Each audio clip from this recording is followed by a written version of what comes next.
everyone, welcome and welcome back to my channel. This is Miss Surbhi Tripathi and I live in Delhi and I hope कि आप सब भी बहुत स्वस्थ होंगे, खुश होंगे और तसल्ली से सुकून से अपने एग्जामिनेशंस के लिए पढ़ रहे होंगे.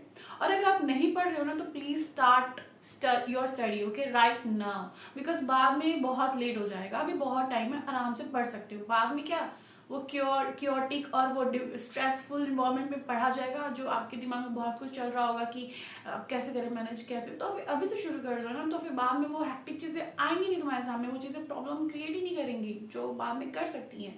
सिलेबस हो गया कंप्लीट करना, ये सारी चीज़ें या होता है, तुम समझ रहे हो. तो क्योंकि ऐसा नहीं कि बैंक का सिलेबस बहुत छोटा है, सिलेबस अच्छा खासा है. क्वांट्स में तो बहुत अच्छा खासा सिलेबस है, उसको कवर करना या टाइम टेकिंग है. तो don't waste your time okay for beginners. And जो रिपीटर्स है मेरी तरह, उनको पता होगा कि अब उनको कौन सी चीज़ों पे वर्क करना है, जो उनकी वीक पॉइंट्स है उसको कैसे करेक्ट करना है, कैसे इंप्रूव करना है. ठीक है, चाहे वो स्पीड हो, चाहे वो नॉलेज की बात हो, चाहे वो सिलेबस ही क्यों ना. क्योंकि ऑफकोर्स ऐसा नहीं है कि हर इंसान जब शुरू करता है तो वो सारा सिलेबस कवर ही कर लेता है. No, most of people, most of students just cover 80 to 85% syllabus in the beginning. Because क्या होता है कि हमको लगता है कि हमसे जितना हो पा रहा है, या तो हम लेट शुरू करते हैं या तो हमको लगता है कि अब टाइम नहीं है. So that's why I am saying कि तुम लोग अभी से शुरू कर दो जो बिगिनर्स हो. या एंड जो बिगिनर्स हो, आई थिंक तुम मेरे से छोटे हो गए या तो बड़े भी हो सकते हो, आई डोंट नो.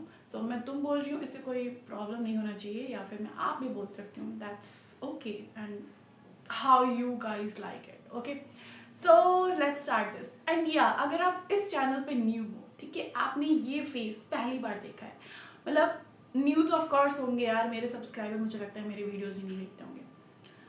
तो अगर आप न्यू हो और मैं आपके फीड और यूट्यूब चैनल या फिर यूट्यूब उस पर पहली बार आई हूँ, तो प्लीज़ लाइक कर दो मेरे चैनल को, सब्सक्राइब कर दो एंड शेयर भी कर सकते हो if you like. Okay, comment भी कर सकते हो दैट ये वीडियो आपको अच्छा लगा कि नहीं. So let's start. मैंने ऑलरेडी इंग्लिश के लिए, रीजनिंग के लिए एंड मैथ्स के लिए वीडियो बना चुकी हूँ. जैसे it's not like strategy video है कि that you have to follow this, you have to do this, you have to follow this source and all. मैंने अपना एक्सपीरियंस शेयर किया है कि मैंने अपने आप को कैसे इंप्रूव किया उन तीनों सब्जेक्ट्स में. मैं क्या करती हूँ, मैं क्या सोचती हूँ, मेरे क्या डाउट्स थे, I just talk about that thing. Okay, so अगर आपने वो वीडियोज नहीं देखी हैं तो मैं इसी वीडियो के डिस्क्रिप्शन बॉक्स में सारे लिंक शेयर कर दूंगी. सो जाके आप देख सकते हो उन वीडियोस को. एंड वन मोर थिंग, मैंने अपने एग्जामिनेशन कौन कौन से टारगेट कर रही हूँ वो भी मैं इस वीडियो के नीचे डिस्क्रिप्शन बॉक्स में आपको वो लिंक शेयर कर दूंगी, तो आप वो भी देख सकते हो if you want. Okay, so let's start. तो मैं आज बात करने वाली हूँ करंट अफेयर्स के लिए and general awareness. You also got confused between two terms, current affairs and general awareness. अगर नहीं हुए तो that's all right, that's good. Okay, but अगर हुए हो तो that's not a problem. Okay, मुझे भी हुआ था, मुझे बहुत डाउट हुआ था कि general awareness what is this and current affairs क्या है ये दोनों टर्म्स में. तो मैं क्लियर कर दूँ कि दोनों टर्म्स सेम है. So don't get confuse between two terms. ये दोनों सेम टर्म है, current affairs and general awareness. और जो जनरल अवेयरनेस और करंट अफेयर्स वाला पार्ट है उसमें स्टैटिक भी आता है. स्टैटिक डाटा क्या होता है, स्टैटिक चीज़ें क्या होती है, जो चीज़ें एक मतलब दिन फिक्स जो हो, मतलब फिक्स चीज़ों को हम स्टैटिक बोलते हैं, जो चीज़ें चेंज नहीं हो रही है. जैसे वो हर दिन हर न्यूज़ में नहीं आ रही है. जैसे मान लो जैसे तुम्हारा बर्थडे है, तुम अगर मान लो 1 जनवरी या 2 जनवरी को पैदा हुए हो तो ऑफकोर्स 2 जनवरी को ही सेलिब्रेट करोगे. ऐसा तो नहीं है कि 3-4 कभी भी सेलिब्रेट कर दोगे. तो वो हो गया एक स्टैटिक चीज़. तो फिर चाहे वो डेट हो, टाइम हो, प्लेस हो, जो मर्जी हो, चाहे वो इंसान का नाम हो, चाहे बुक हो, राइटर हो, पब्लिशर हो, वॉट एवर, चाहे वो नंबर ऑफ मेडल्स हो, चाहे ओलंपिक में कौन जीत रहा है, कौन हार रहा है, कौन सी कंट्री फर्स्ट पे, ये तमाम चीज़ें स्टैटिक है. पुरानी ओल्ड डाटा वो स्टैटिक है. और जो अभी आएगा, आ रहा है, आज से महीने बाद जो न्यूज़ आने वाला है, कल का न्यूज़, उसके बाद न्यूज़, ये सब होंगे करंट अफेयर्स. तो don't get confuse. Okay, and we have to study both of them, static as well as current affairs. But static पे हम थोड़ा कम फोकस करेंगे, पहले हम करंट अफेयर्स पे ज़्यादा फोकस करेंगे, क्योंकि एग्जामिनेशन जो होता है, जो मेंस वाला है, उसमें मुझे लगता है कि करंट अफेयर्स ज़्यादा आते हैं. क्योंकि मैं एक बार अपियर हुई हूँ तो मुझे आइडिया लग गया है कि करंट अफेयर्स ज़्यादा पूछा गया था उस एग्जामिनेशन में. और हाँ, स्पोर्ट्स से रिलेटेड मेरे टाइम में थोड़े क्वेश्चंस थे, तो मैंने नहीं पढ़ा था, तो of course I don't know about that part. But या मैं जितना मैंने पढ़ा है उसके एक्सपीरियंस के साथ बता रही हूँ कि आपको करेंट अफेयर्स कैसे करने हैं। एंड वन मोर थिंग, आपको बहुत सारे डाउट होंगे कि हम 6 महीने का करें, 3 महीने का करें, 4 महीना का करें, कितने महीने के करें करेंट अफेयर्स, साल के करें, क्या हो जाएगा उससे। अब और मेरे दिमाग में भी आया था कि भाई मुझे बता दो कि कितने महीने के करने करंट अफेयर जो सफिशिएंट हो एग्जामिनेशन के लिए, ताकि मैं अच्छा स्कोर कर पाऊँ उसमें। अगर ये क्वेश्चन भी आपका है तो मैं बता दूँ, बेस्ट होता है प्रेफर्ड, मतलब बहुत सारे लोगों से, बहुत रेफरेंसेस से, बहुत वीडियोस देख के मुझे पता लगा कि 6 मंथ, यस 6 महीने आपको आपके मेंस, जो महीने में मेंस होगा उससे प्रीवियस 6 मंथ्स के करंट अफेयर्स आपको कवर करने होते हैं। बहुत लोग 4 मंथ्स के भी बोलते हैं, बट आई वुड रिकमेंड कि आप 6 महीने के कर लो। भाई 2 महीने और एक्स्ट्रा कर लोगे तो ऑफकोर्स कुछ प्रलय नहीं आ जाएगा, कोई अर्थक्वेक नहीं आ जाएगा, भूचाल नहीं आ जाएगा। So do that, okay. और तुम बोलोगे अरे यार कुछ नहीं आएगा, बट नॉलेज मतलब 2 महीने एक्स्ट्रा कर लो यार, कर लो, क्या पता वो 2 महीने तुम छोड़ के जाओ एग्जामिनेशन में, वही 2 महीने से बहुत सारे क्वेश्चन पूछ ले, हो सकता है ये चीज़। सो ऐसा चांस ही मत दो ना एग्जामिनर को कि तुम मतलब सब करके जाओ, ठीक है। और सब नहीं हो पाता रिटेन दिमाग में, मुझे पता है, बट जितना भी हो सके उतना करो। 6 महीने का आपको करंट अफेयर्स करना है, ओके। अब तुम बोलोगे कि सोर्सेज कौन कौन सी हैं जिससे कर सकते हो, तो आई वुड रिकमेंड कि तुम वीडियोस, ठीक है, and PDF, both of them you should follow, ठीक है। तो क्योंकि जो पीडीएफ तुम पढ़ोगे ना तो बहुत टर्म्स होते हैं जो तुम्हें समझ नहीं आएगा, तुम जो वीडियो लगाओगे ना तो तुम्हें वो चीज़ें, वो न्यूज़ समझ भी आएंगी, और फिर तुम जब पढ़ोगे तो तुम्हारा क्लियर होते जाएगा, ठीक है।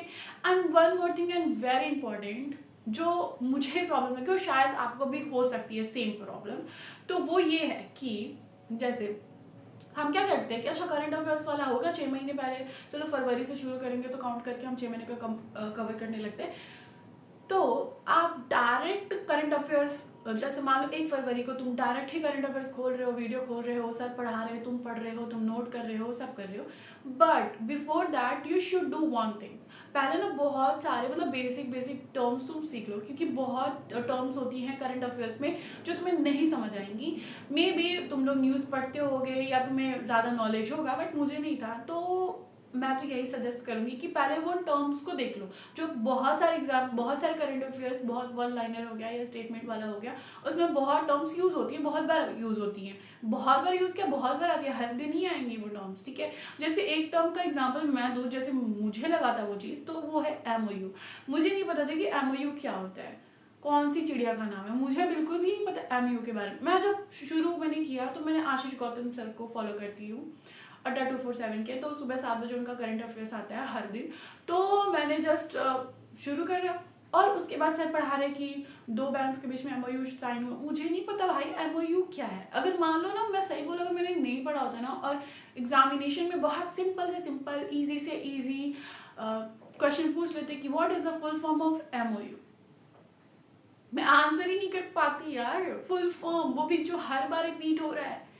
तो ये मत करना, जैसे MOU जैसे बहुत सारे टर्म्स है, तुम वो जरूर क्लियर करो, पहले बेसिक चीजें क्लियर करो, अबाउट बैंक, अबाउट एक बैंकिंग अवेयरनेस है, तो वो सब्जेक्ट भी होता है, वो इंटरव्यू वगैरह में ज़्यादा पूछा जाता है, इवन मेंस में भी होता है, GA के उसमें। तो बैंक से रिलेटेड जितने भी न्यूज़ है ना, just make sure you cover them all, because of course banking का अगर प्रिपरेशन करें तो बैंक से रिलेटेड जितने भी न्यूज़ है वो इंपॉर्टेंट बन जाते हैं, ठीक है।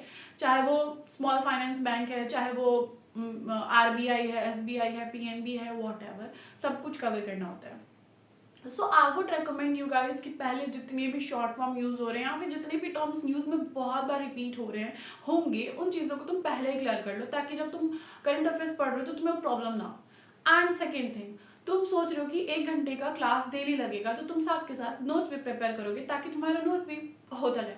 But you know what, notes बनाने में बहुत टाइम लगता है। जैसे मान लो तुम 1 घंटे का जो भी न्यूज़ देख रहे हो, जो भी वीडियो तुम देख रहे हो, वो 1 घंटे कब 2.5-3 घंटे लग जाएंगे तुमको, अगर तुम नोट साथ साथ में बना रहे हो। Of course it is not possible. अगर तुम रिकॉर्डेड भी देख रहे हो ना और साथ के साथ नोट्स बनाने का सोच रहे हो, तो ये बहुत टाइम टेकिंग है। तुम्हारा हर दिन का ना 2-2.5 घंटा तो सिर्फ करंट अफेयर्स में निकल जाएगा। फिर तुम कब करोगे, बाकी सारी चीज़ों को भी तुमको टाइम देना है। इवन इंग्लिश और ये जो चीज़ें, इंग्लिश, रीजनिंग एंड क्वांट्स, ये भी बहुत इंपॉर्टेंट है, ये मेन सब्जेक्ट्स हैं। करंट अफेयर्स भी मेन सब्जेक्ट्स है मेंस में, तो ऑफकोर्स ये चीज़ें तुमको करनी पड़ेंगी। और प्रीलिम्स तो तुम पहले शुरू करोगे ऑफकोर्स, क्योंकि प्रीलिम्स जब क्लियर होगा तो ही मेंस दे पाओगे। तो प्रीलिम्स जब शुरू करोगे ना, तो ये जब तुम करंट अफेयर्स को ज़्यादा टाइम देने लगोगे तो तुम प्रीलिम्स के लिए कब पढ़ोगे? तो नोट्स बनाने वाला आइडिया मुझे नहीं लगता कि इतना सही है, और मैं पहले बनाती थी और मैंने ये गलती करी है, इसलिए मैं चाहती हूँ कि तुम ना करो। क्योंकि जब मैं करंट अफेयर्स मैंने शुरू किया था पढ़ना, तो I use to make notes with like while watching video, ठीक है, और मैं पॉज करती थी, मैं रिकॉर्डेड देखती थी टू बी ऑनेस्ट। तो मैं ना पॉज करके पहले उस जो भी न्यूज़ होता था उसको राइट डाउन करती थी, हर एक न्यूज़ को। अब सोचो अगर सर ने 25-30 न्यूज़ एक बार में पढ़ा दिया, तो मैं 25-30 को करूँगी, लिखूंगी, और सर स्टैटिक भी साथ लेके चलते हैं, उससे रिलेटेड चीज़ें, तो वो भी मैं लिखती थी। अब तुम खुद सोचो कि 1 घंटे का न्यूज़ 2.5-3 घंटे में होता था मेरा, और वो 2.5-3 घंटे बैठ के सिर्फ करंट अफेयर्स को देना इज नॉट गुड, ओके। ये एक बेवकूफ़ी वाली चीज़ है जो नहीं करना तुम, ठीक है। तुम वीडियोस नॉर्मली लगाओ, बट पूरे फुल कंसंट्रेशन के साथ देखोगे ना, तो वो कुछ तो दिमाग में जाएगा। अब इतना तो हम लोग अजीब नहीं है जो अपने दिमाग में थोड़ी सी चीज़ भी रिटेन ना कर पाए, थोड़ी चीज़ तो जाएगी, एक दिन समझ तो आएगा। उसके बाद क्या करो ना, सर पढ़ाते हैं और सर अपने टेलीग्राम ग्रुप में ना वो पीडीएफ भी भेज देते हैं, ठीक है। Make sure to study with that PDF also, उससे क्या होगा, रिवाइज हो जाएगा। उसके बाद अब देखो, तुम हर दिन पढ़ रहे हो, हर दिन पढ़ रहे हो, हर दिन, तो जब तुम 4th 5th 3rd मंथ वाला पढ़ रहे होगे, तो तुम फर्स्ट वाले मंथ पे जाओ, कैसे रिटेन कर पाओगे? 6 महीने के इतने सारे करंट अफेयर्स होंगे, वो सारा चीज़ कैसे कैसे अपने छोटू से दिमाग में रख पाओगे? So make sure you revise them, okay.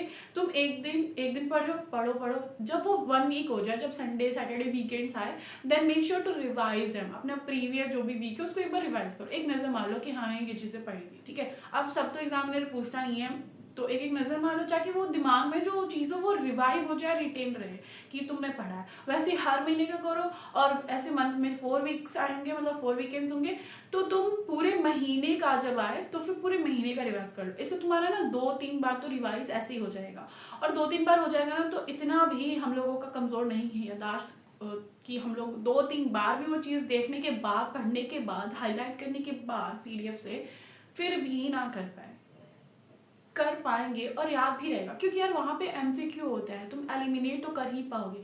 और जो आंखों देखी चीज़ होती है, बार बार तुम एक ही चीज़ को देख रहे हो ना, 3 से 4 बार तुमने देख लिया है, तो वहाँ पे एमसीक्यू होता है। ऐसा तो है नहीं कि तुमको लिखना है, राइट करना है, या वहाँ पे एमसीक्यू तो है नहीं, फिल इन द ब्लैंक्स है, ऐसा नहीं होता है। एमसीक्यू होता है, you have to choose 1 correct answer, तो तुम चूज कर पाओगे, ठीक है। So do that. पीडीएफ से भी पढ़ना है और वीडियो से भी करना है। वीडियो से क्यों? क्योंकि अगर तुम सीधा ही पीडीएफ करने लग जाओ तो बहुत टर्म्स आएंगे, बहुत न्यूज़ आएंगे जो तुम्हें समझ ही नहीं आएगा कि ये न्यूज़ है किससे, मतलब रिलेटेड तो पता लग जाएगा, बट कैसे पढ़ना है ये सब कुछ नहीं समझ आएगा। तो मेक श्योर पहले वीडियो देखो एंड देन पीडीएफ से भी प्रैक्टिस करो, क्योंकि जब वीडियो देखोगे ना तो तुमको लगे तुम एफर्ट नहीं डालोगे ज़्यादा, बट जब तुम पीडीएफ से खुद पढ़ोगे ना, तो जब खुद से बोलोगे, खुद पढ़ोगे ना, तो वो चीज़ें तुम जल्दी तुम रिकॉल करोगे, तो वो जल्दी रिटेन होगा और तुम याद रखोगे, ठीक है। खुद से एफर्ट दोगे तो तुमको भी लगेगा कि तुम पढ़े हो, ऐसा नहीं लगेगा कि तुम एक मूवी देख रहे थे और बस हो गया। Sorry, okay. सो जनरल करंट अफेयर्स का तो मैं और कुछ है नहीं बोलने के लिए, तो फिर से मैं अपनी इस पूरे वीडियो को समराइज करूँ तो तुम 6 महीने का करो करंट अफेयर्स, एंड स्टार्ट कर दो मेंस का जो महीना है उससे 6 महीने पहले, एंड डेली ही करो। मैं रेकमेंड तो डेली का करूँगी, क्योंकि जो मंथली या वीकली पीडीएफ से तुम पढ़ने का सोच रहे हो ना, वो बहुत ज़्यादा हैक्टिक हो जाएगा बाद में चल के। सो मेक श्योर कि यार 1 घंटा ही देना डेली, तो 1 से 1.5 घंटा तुम डेली पढ़ो, हो जाएगा करंट अफेयर्स। और डेली करना है, डेली करोगे तो फिर प्रॉब्लम नहीं होगा। तो मैं तो डेली वाला ही रेकमेंड करूंगी। अगर आप मंथली रिकॉल कर पाते, मंथली पढ़ पाते हो तो तुम कर सकते हो, it's all up to you. Sources तो मैं पर्सनली बोलूँ तो मैं आशीष गौतम सर से करंट अफेयर्स करती हूँ, तो वो जो पढ़ाते हैं मैं वो करती हूँ, और उनका जो मतलब क्या बोलूँ मैं, क्वेश्चंस। और हाँ yeah one thing I want to add, okay, जिस भी टीचर से तुम करंट अफेयर्स कर रहे हो, चाहे वो पीडीएफ या फिर वीडियो, ऑफ कोर्स वीडियो और पीडीएफ दोनों एक ही टीचर से करना, एंड मेक श्योर कि तुम क्विजेज हो या फिर जो भी तुम्हारा क्या बोलते हैं टेस्ट सीरीज हो, मॉक्स होते हैं ना सेक्शनल मॉक्स, तो उन टीचर का तो लगाओ, और तुम दूसरों का भी लगा सकते हो खरीद के। उससे क्या होगा कि तुम्हें मे भी उन टीचर ने कुछ छूट गया उनके पीडीएफ में या कुछ में, तो उससे पता लग जाएगा, और तुम भले ही नंबर कम आएंगे बट तुम एनालाइज करोगे जब अपने मॉक्स को, तो तुम्हें आंसर्स भी पता लग जाएंगे। तो तुम जब तुम वीकली कर लो या फिर मंथली कर लो, तो फिर एक मॉक, सेक्शनल मॉक या क्विज, डेली क्विजेस भी है, वो लगाते रहो, क्योंकि उससे तुम्हारा ना बहुत स्ट्रांग हो जाएगा और तुम लॉन्ग टर्म तक अपनी मेमोरी में रिटेन कर पाओगे चीज़ों को, ठीक है। सो मॉक्स तो पक्का ही लगा लेना। तो वैसे तो गौतम सर का है, आशीष गौतम सर का, तो वो सारथी बैच है, वो तुम क्या बोलते हैं, मॉक्स वगैरह भी है, तो तुम वो लगा सकते हो। बैच नहीं बोलूँगी, तुम यूट्यूब से पढ़ो, फ्री ऑफ कॉस्ट पढ़ो, क्योंकि वो फ्री ऑफ कॉस्ट है अवेलेबल। पीडीएफ देखो एंड उसके बाद तुम मॉक्स तो खरीदना ही पड़ेगा, और फ्री क्विजेस भी है, स्मार्ट कीड़ा पे है, तो तुम वो जाके लगाओ वहाँ से, तो उससे तुम्हारी बहुत तगड़ी वाली प्रैक्टिस हो जाएगी, तो तुमको ज़्यादा स्ट्रेस लेने की ज़रूरत नहीं पड़ेगी। So that's all for this video and that's all for current affairs and journal awareness, static हो या तुम current affairs ले लो, that's all for this video and I hope कि ये वीडियो हेल्पफुल हो। जो चीज़ें आपको थोड़ा डाउटफुल लगता हो कि कितने महीने का करना है, या फिर नोट्स बनाना है, नहीं बनाना है, कैसे करना है, पीडीएफ से करना है, वीडियो से करना है, आई थिंक आपके सारे डाउट क्लियर हो गए होंगे। अगर फिर भी कोई डाउट है ना, तो मेक श्योर कि आप कमेंट सेक्शन में मुझसे पूछ लीजिए, और मैं कोशिश करूँगी कि अगर उस डाउट से रिलेटेड बहुत सारे कॉन्सेप्ट या बहुत सारी चीज़ें रिलेटेड है, तो मैं एक और वीडियो बना दूँगी जनरल अवेयरनेस और करंट अफेयर जो भी है उसको, उसके ऊपर। So yeah that's all for this video and thank you. I hope you like this video. See you in my next video. Till then take care, bye bye, और पढ़ाई शुरू कर दो। बाय।